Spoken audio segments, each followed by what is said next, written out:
Assalamualaikum warahmatullahi wabarakatuh. Bismillah, alhamdulillah, wassalatu wassalamu ala rasulillah wa ala alihi wa sahbihi wa mawala wa la hawla wa la quwata illa billah. Qala Rasulullah sallallahu alaihi wasallam, afdalu ibadati ummati tilawatul Qur'an. Ma'asyiral muslimin rahimakumullah.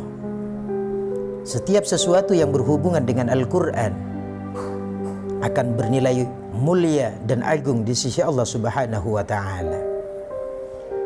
Sehingga dikatakan oleh Rasulullah bahwa membaca Al-Qur'an adalah paling utamanya ibadah dari umatku setelah ibadah-ibadah wajib. Karena itu, mari kita perbanyak membaca Al-Qur'an. Karena dengan membaca Al-Qur'an ada sekian faedah, sekian fadilah, keutamaan yang akan Allah berikan kepada orang yang ahli membaca Al-Qur'an, kepada orang yang gemar membaca Al-Qur'an, kepada orang yang istiqamah membaca Al-Qur'an. Bahkan dikatakan, khairukum man qara'al Qur'ana wa aqra'ahu. Sebaik-baik kalian, kata Rasulullah dalam sebagian riwayat, adalah orang yang membaca Al-Qur'an dan membacakan Al-Qur'an atau mengajarkan Al-Qur'an kepada orang lain. Dalam sebuah keterangan dijelaskan bahwa Allah Subhanahu wa taala 1000 tahun sebelum Allah menciptakan manusia, Allah membaca surat Thaha dan surat Yasin. Falamma sami'atil malaikatu al-Qur'ana, ketika malaikat mendengar bacaan Al-Qur'an berupa surat Thaha dan surat Yasin yang dibaca oleh Allah Subhanahu wa taala, lalu malaikat mengatakan, tuba li ummatin yunzalu alaihim hadza. Sangat beruntung sebuah umat yang nantinya akan diturunkan kepadanya Al-Qur'an ini. Wa tuba li ajwafin tahmilu bihadza. Dan sangat beruntung kepada seseorang yang senantiasa membawa Al-Qur'an ini, yakni membaca Al-Qur'an.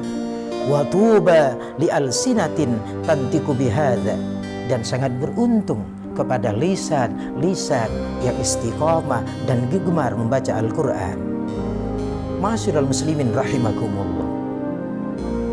Setiap sesuatu yang berkaitan dengan Al-Qur'an akan menjadi mulia.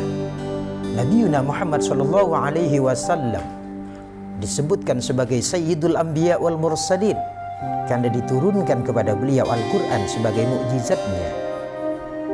Bulan Ramadan dianggap bulan yang mulia, menjadi bulan yang mulia karena diturunkan di dalamnya Al-Qur'an. Bahkan umat Nabi Muhammad menjadi umat yang paling mulia karena diturunkan kepada mereka adalah Al-Qur'an melalui nabinya Muhammad sallallahu alaihi wasallam. Ayo kita gemar membaca Al-Qur'an, karena Al-Qur'an syifa'un lima fis sudur, menjadi obat kepada penyakit-penyakit yang ada dalam hati kita.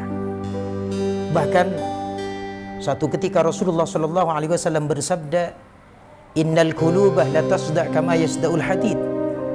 Kata Rasulullah, hati itu akan kotor sebagaimana besi yang lama terendam dalam air, akan kotor, akan berkarat. Lalu sahabat bertanya kepada Rasulullah, wa ma jila'uha ya Rasulullah?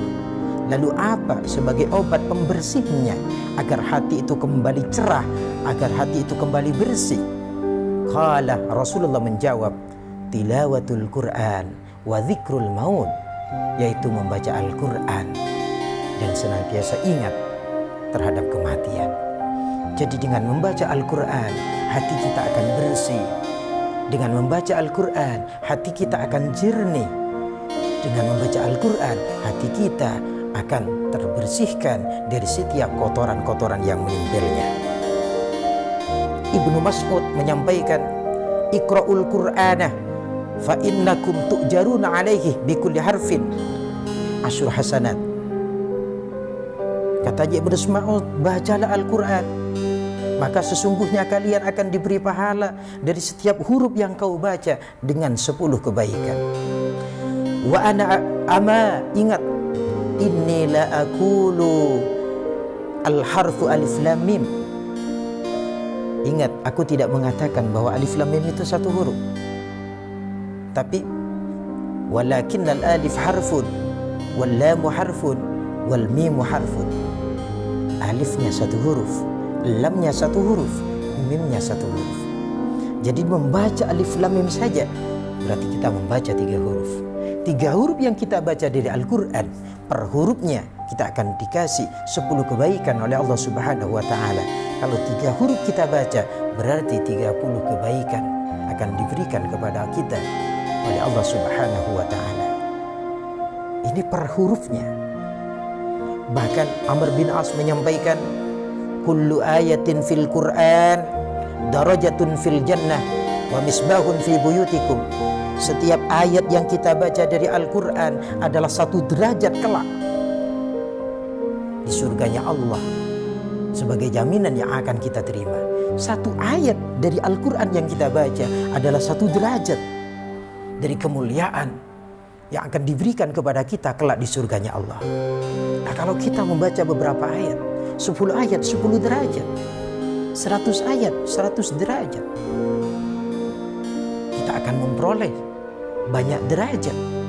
Semakin banyak ayat yang kita baca, semakin tinggi derajat yang kita capai di surganya Allah kelak. Wa misbahun fi buyutikum.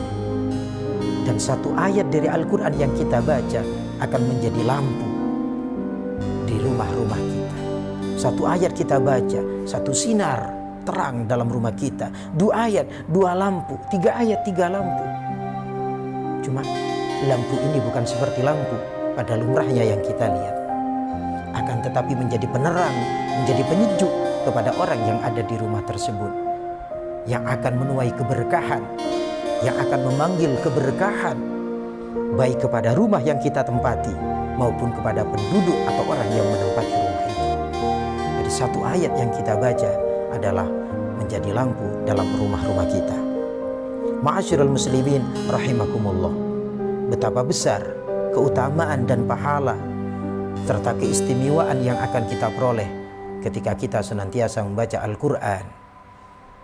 Mudah-mudahan kita ditakdirkan oleh Allah menjadi orang yang gemar membaca Al-Quran, senang membaca Al-Quran, sehingga penyakit demi penyakit akan terhapus dari diri kita, dari hati kita dengan barokahnya Al-Quran.